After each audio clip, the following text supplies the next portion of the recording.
টগরির ক্রিয়েশনে আরও একটি নতুন ভিডিও নিয়ে চলে এসেছি। স্কিপ না করে পুরো ভিডিওটি দেখবেন, আশা করি ভালো লাগবে।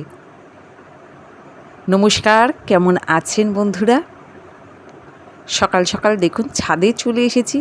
বুড়ো কাজে বেরিয়ে গেছে, এখন একটু ছাদে এসে মাধবীলতা ফুলগুলোকে দেখছি। গতকাল রাতে বৃষ্টি হলো এত, দেখুন ফুলগুলো কেমন মাথাগুলো নুয়ে গেছে। বুড়ো কাজে বেরিয়ে যাওয়ার পর প্রত্যেক দিন সকালে এসে আমি এই ফুলগুলোকে একবার দেখি, তারপরে পুজো দিতে যাই। চলুন দেখি নিচে যাই, বুড়ো আবার কাজে না গিয়ে ফিরে কেন এলো? ওইদিকে হর্ন দিচ্ছে। ঢেলে ফেলো আমটাকে, এখানে নিচে আবার ইসে আছে, সব ধুতে হবে, ধুয়ে সব জামাই করে দিচ্ছি ওজন করে। গাছ পাকা? হ্যাঁ, এখন গাছে আম রাখতেই পারবে না, সব পড়ে যাচ্ছে।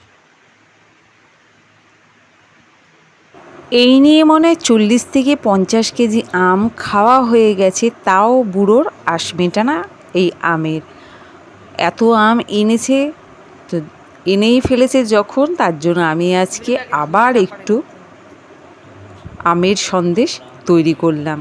এই আমের সন্দেশটা আমি এর আগেও বানিয়েছি, এই রেসিপিটা আমার চ্যানেলে দেওয়া আছে। নতুন করে আবার এই আমের সন্দেশ রেসিপিটা তৈরি করছি। জানেন তো বন্ধুরা, এই আমের সন্দেশের রেসিপিটা সকলের ভীষণ পছন্দ হয়েছে, তাই আরও একবার বানিয়ে নিচ্ছি। আম তো প্রায় শেষের মুখে,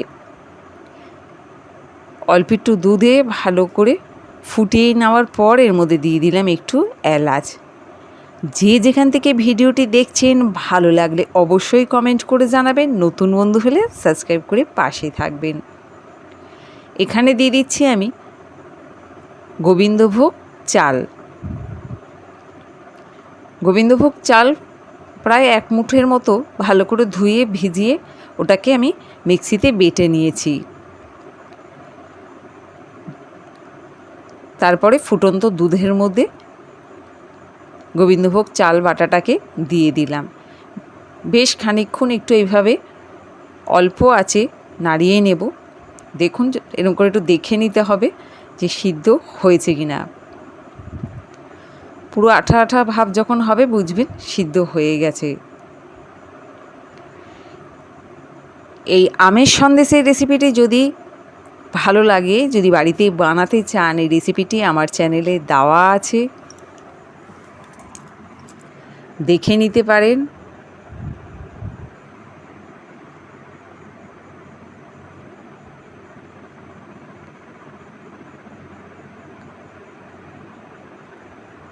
অল্প আছে এই রেসিপিটা তৈরি করে নিতে হবে। তার আগে দিয়ে দিলাম চিনি দিয়ে ভালো করে গোবিন্দভোগ চালের সঙ্গে মিশিয়ে তারপরে দিয়ে দেব আমের পাল্পটা।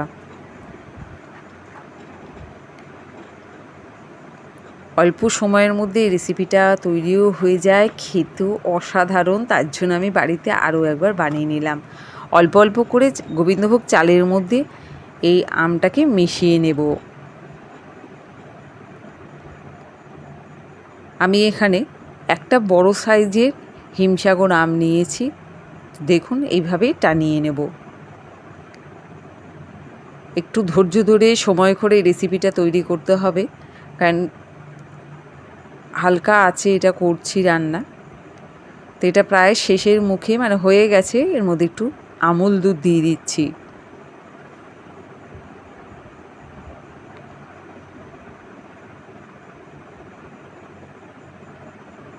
যারা প্রত্যেক দিন আমার ভিডিও দেখছেন, লাইক কমেন্ট করছেন, তাদের অসংখ্য ধন্যবাদ। আর যারা নতুন বন্ধু হয়েছেন তাদেরকেও বলবো অসংখ্য ধন্যবাদ এইভাবে পাশে থাকার জন্য। কত সুন্দর তৈরি হয়েছে দেখুন আমের সন্দেশগুলো। আমি একটু কিশমিশ দিয়ে সাজিয়ে দিয়েছি, তো আমি এইভাবেই সন্দেশটা বানিয়েছি। এর আগে যেটা বানিয়েছিলাম সেটা একটু বরফি মতো করেছিলাম। আমের সন্দেশ তো কমপ্লিট। এইবারে দেখুন কত বৃষ্টি হচ্ছে এখনও। সকালবেলা ওয়েদারটা বেশ ভালোই ছিল, কিন্তু বিকেলের দিকেই আবার বৃষ্টি হচ্ছে। এখন বাজে ঠিক সন্ধে 6টা। আমিও এসেছি ঠাকুর ঘরে পুজো দেব, সব গুছাবো, কিন্তু তারই মধ্যে দেখুন বৃষ্টি চলে এসেছে।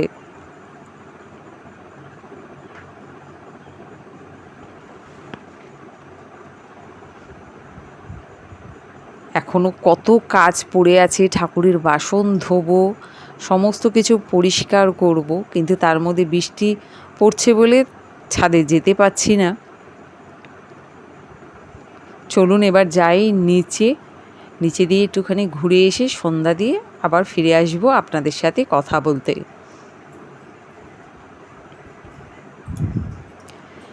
এদিকে মনে হয় বুড়ো চলে এসেছে।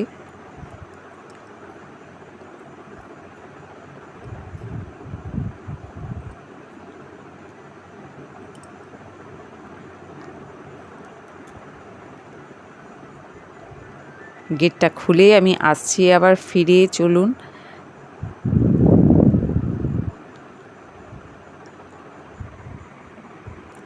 সারাদিন এইভাবেই কেটে যায়। সকালবেলা বুড়ো কাছ থেকে বেরিয়ে যায় কাজে, আবার বাড়ি ফিরে অপেক্ষায় থাকি কখন আসবে।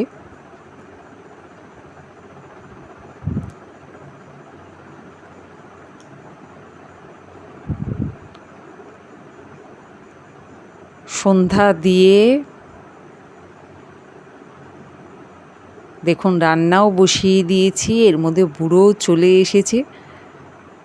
বুড়োর জন্য এবার চা বসিয়েছি, তার সাথে সাথে রান্নাও হচ্ছে। এটা রাতের রান্না চলছে।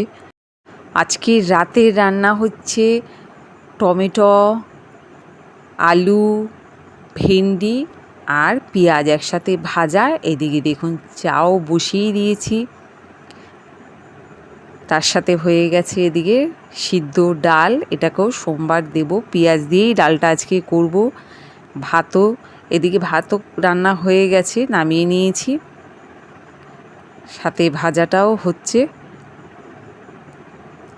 চলুন এবার একটুখানি, এই দেখুন ভাতটাও হয়ে গেছে। সন্ধ্যা দিয়ে আসার পর এতগুলো কাজ করে নিয়েছি,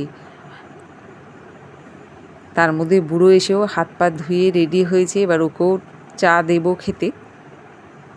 একটু ঢেকে দিলাম যাতে তাড়াতাড়ি ভাজাটা হয়ে যায়। এদিকে চাটাও আমি ঢেলে নিই।